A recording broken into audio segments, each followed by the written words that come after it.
The benefit of getting implants in the jaw is we can create a foundation where we can link up multiple teeth on these implants, and because they're part of a bridge, the patient can leave with set of teeth the same day as on a temporary basis. They can still function, they're going to look beautiful, they're going to be on a softer diet, and then once that implant heals, then we can go to a permanent restoration and they can fully function and chew whatever they like.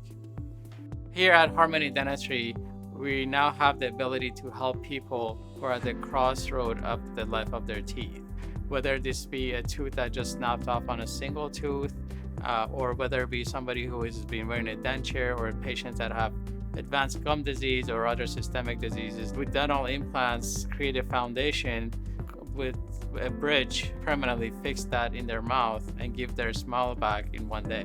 Here at Harmony Dentistry, because we're using the latest technology, we're able to be more conservative in our approach in the surgery phase.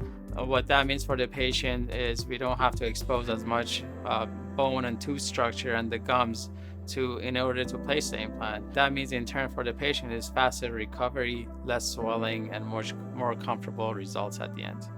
If you're interested to learn about how we can help you achieve your smile back, whether it be a single implant or a whole bridge on multiple implants, give us a call at Harmony Dentistry. We offer a complimentary exam to answer all your questions. Let's bring your confidence back by giving you that beautiful smile.